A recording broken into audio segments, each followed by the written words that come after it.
Pengadilan Negeri Tanah Liat menggelar sidang lanjutan kasus pembunuhan Murni Novayanti yang didakwa dilakukan oleh Sintika. Jaksa penuntut umum membacakan tuntutan terhadap pelaku dengan pasal pembunuhan berencana. Keluarga korban menuntut keadilan dan hukuman maksimal bagi pelaku. Sidang akan dilanjutkan dengan pemeriksaan saksi-saksi dan bukti-bukti. Persidangan atas pembunuhan saudari Nova dimulai.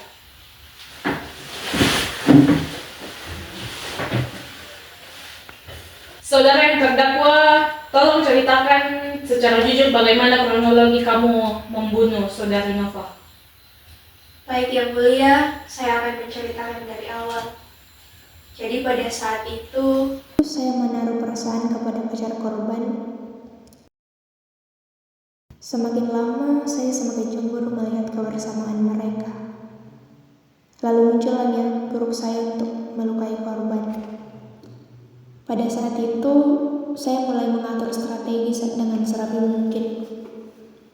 Pada suatu pagi, di jam 8 pagi, saya berangkat dari kos saya, lalu mampir ke toko bangunan membeli gergaji besi, dan saya ke apotek untuk membeli obat bius. Setelah itu, saya langsung ke kos korban.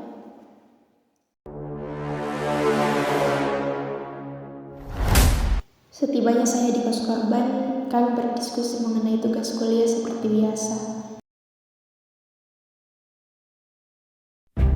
Dan di jam makan malam, saya menambahkan obat bius ke dalam minuman korban.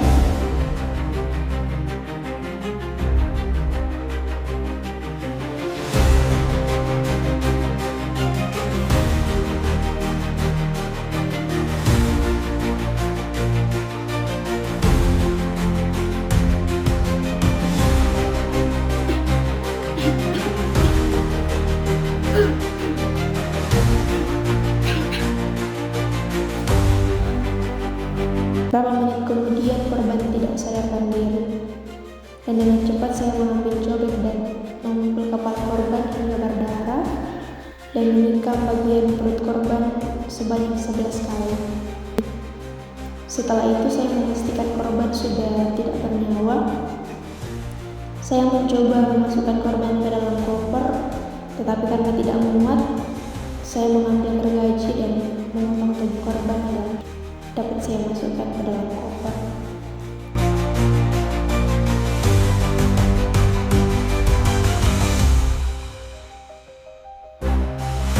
Kemudian saya membawa koper tersebut ke area belakang kos korban yang merupakan hutan.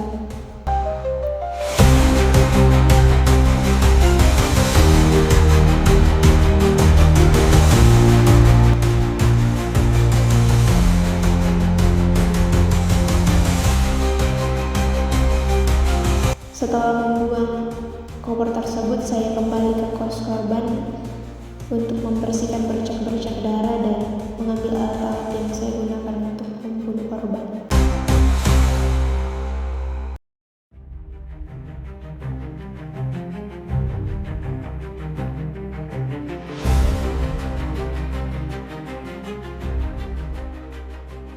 Baik, Saudara Ardes, silakan ceritakan bagaimana Anda mulai curiga atas kehilangan saudari Nova.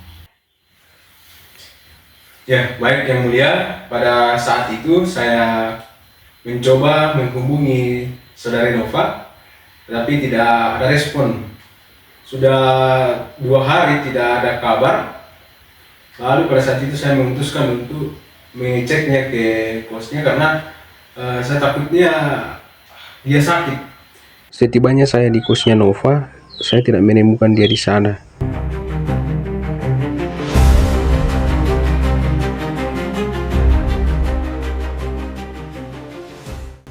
Lalu saya duduk di kasur dan tanpa saya sadari ternyata ada bercak darah di dekat kaki saya.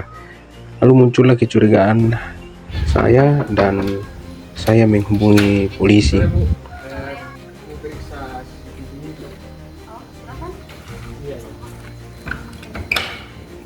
Ketika polisi tiba, kami mencoba untuk mengecek CCTV yang ada di kos dan kami menemukan dan melihat pelaku datang ke kos dan beberapa jam kemudian keluar dengan gerak-gerik yang mencurigakan dengan membawa koper keluar dari kamar.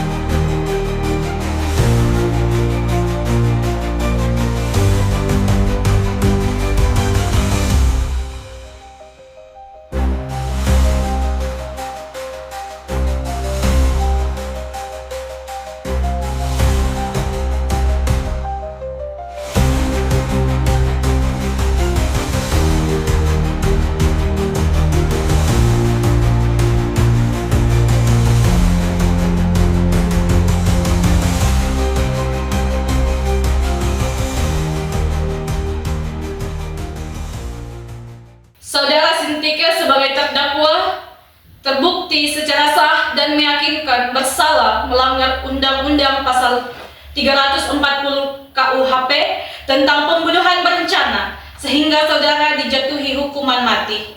Hukuman mati ini dijatuhkan sebagai bentuk keadilan yang seadil-adilnya sesuai dengan peraturan perundang-undangan yang berlaku di Indonesia. Jakarta, 9 Desember 2025. Sintika, terpidana mati kasus pembunuhan Murni Novayanti, akhirnya dieksekusi mati di Lembaga Pemasyarakatan Nusa Kambing setelah melewati proses hukum yang panjang dan melelahkan selama 10 tahun. Eksekusi ini dilakukan setelah semua upaya hukum yang diajukan oleh tim pengacaranya ditolak oleh Mahkamah Agung dan Presiden menolak permohonan grasi. Keluarga Murni Novayanti menyambut baik keputusan ini dan berharap keadilan telah ditegakkan. Kami berharap ini menjadi pelajaran bagi masyarakat bahwa kejahatan tidak akan luput dari hukuman, kata perwakilan keluarga. Sintika sendiri telah menjalani proses hukum yang panjang dan telah diberikan kesempatan untuk membela diri. Namun, setelah semua upaya hukumnya gagal, ia akhirnya harus menghadapi eksekusi mati di Nusa Kambing.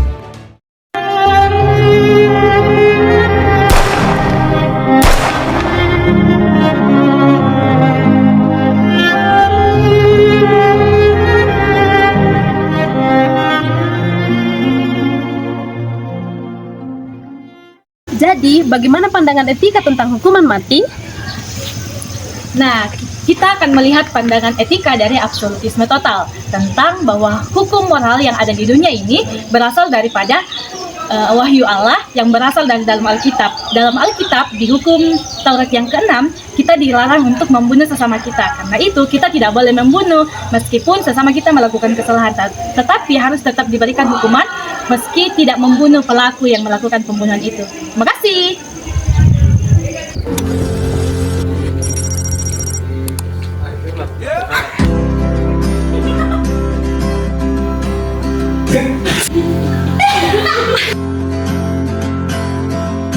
terdakwa tolong cerita.